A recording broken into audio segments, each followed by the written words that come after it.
at what the culture is glorifying and doing and be like, that ain't cool right there. Like, that's messed up right there. And they act like you crazy for speaking out on it.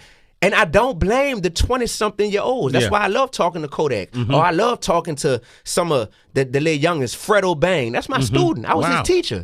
You know, Fredo Bang was your student? That was my student, bro. I was his teacher in Baton Rouge. Yeah. Sway, God got me on a whole, bro, like my path. Let's go. Yo, with that being said, it's the OGs who I like to call DGs because they're disappointing grown-ups. That's what they are. It's the OGs in hip-hop. It's the ones that's 40-something years old. And, man, I hate when I see these gray-haired clout chasers who still talking about, and I send my young boys to come and wet your whole block up and da-da-da, and they still glorifying this. I look at with a Jim Jones, you could do better, brother. I love you too much. I love you too much to not be honest with you. Rick Ross, you could do better, brother. Meek Mill, you could do better, brother. I love you too much not to be honest with you. Are you the face of prison reform? Cause are you the face of prison reform? Or are you sitting here on your new song with Ross talking about getting somebody murked and shot at the red light? Which one is it, bro? Which one is it, bro? Cause I did a shoe giveaway in my city and gave out 1,300 pairs of your shoes because they said reform underneath them. And I love that you partnered with a major shoe company and you out here pushing prison reform. But now I gotta sit here like, man, this man glorifying getting people killed. It's funny how a lot of these people talk about we need change in the community. We talk about how we make music to talk about our past, but we know what's happening in our communities. So now D1, he's shaking up the industry by coming out and speaking out on it, on a lot of the older rappers, and these guys are angry in their feelings. So now Jim Jones decided to threaten his life. He decided to say, hey man, I don't know what my nephews and them might do when you're talking this way. And you know, just saying anything he can to downgrade or discredit D1. Let's check out what Jim Jones had to say, and I'll come right back. Credence to what he said about. I don't care about what he said. Okay. That boy don't know me.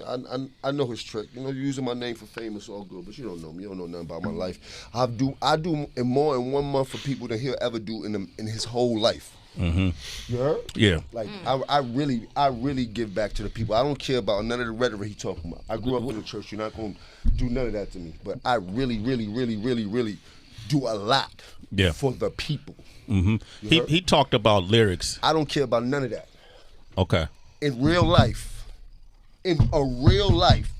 I do a lot for the people. Now let's line up to the statistics. You talking or you doing? You heard? You talk a good one. What have you done?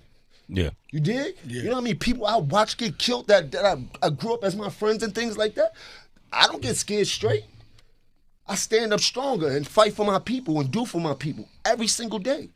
Miss me with the rhetoric about what I do in my music. I get money off my music. Don't tell me how to make my dollars. But what I do for the people, from my heart, can't nobody tell me about. At all. And I've been doing it since I got in this game, even before I got in this game. When I was buying my dudes, my close ones, Long John shirts and Scully hats because we didn't have no money on Christmas. And that was the Christmas gift. You heard? For everybody. Talk about it. Them Christmas gifts then turn even to way bigger things. But that's not what we hear about.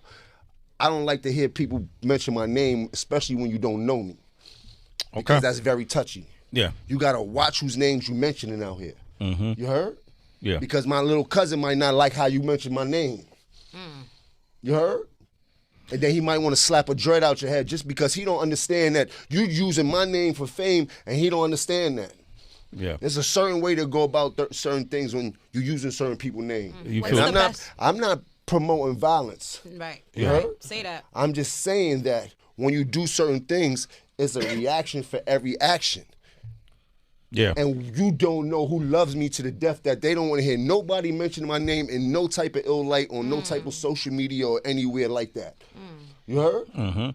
I got a family, right? He got a family, right? He wouldn't want nobody mentioning his name in no ill light. Now, if you want to have a conversation, there was a way to go about doing that. What's the best way? It's out now. It ain't no best way to have a conversation. He got to see me when he see me now. Okay. You heard? If he reached out. He had the chance. He could have reached out. That avenue of talking to me is out. That's out. You heard? Yeah. I would have loved to have a conversation with that young man to enlighten him on certain things when he was mentioning my name. I had the same conversation with Farrakhan. How did that go? He summoned me for saying his name. Oh, okay. Yeah. You did? Yeah. If you know now what you're talking about, young man, let me school you to what you're doing. You heard? Mm-hmm. And he told me I once said things about certain people that I wish that I didn't as I got older.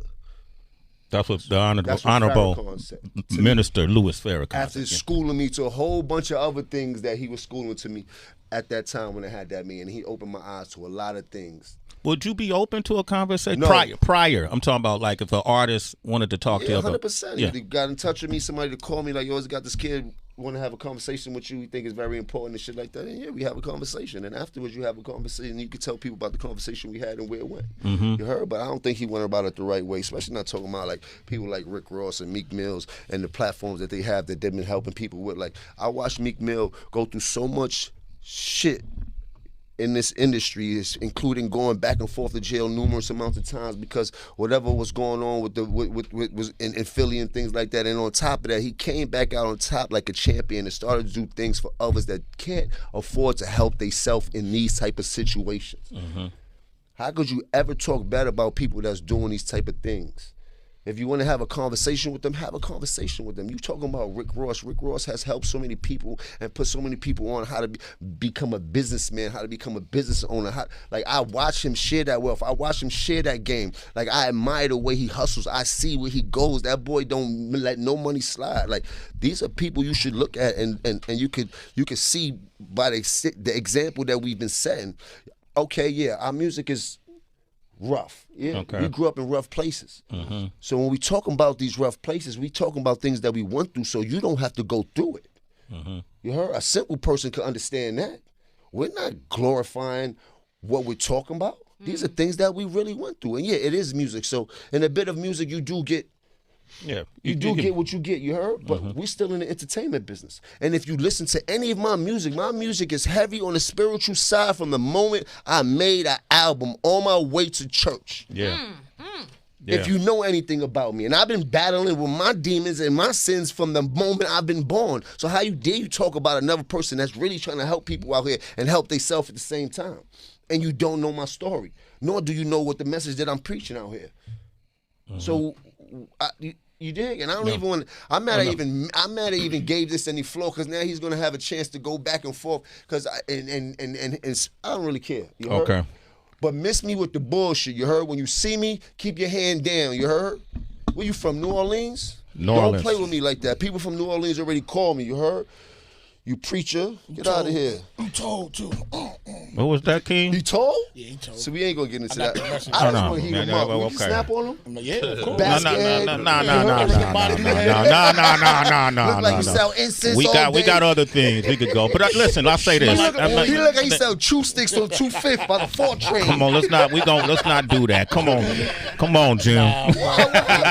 It's cool No, for but him, listen, like, what I'm saying is, I'm glad you addressed Bro, it. he's not. Yeah, bro, yeah. let's not even talk about him. I Okay. don't even know him. I Let's don't know move where he's on. at. I don't But- really care about him. He's a figment of my imagination. Like, he's really nothing. I only mention that because he mentioned my name for fame, and you don't know nothing about me, or do you know my story?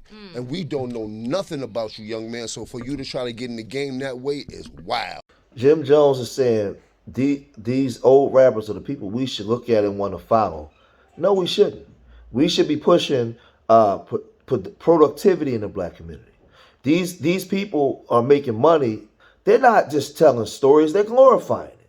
They're talking about selling kilos of cocaine and what I did to get this money. They putting. I listen to all Rick Ross music. I know what Rick Ross say in his music, and he's using the name of somebody of a former kingpin that he wasn't.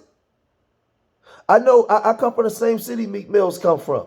I know I know the stories and stuff that we're talking about. We are telling hood stories, but it also goes into the form of glorification. Let's just keep it a bean.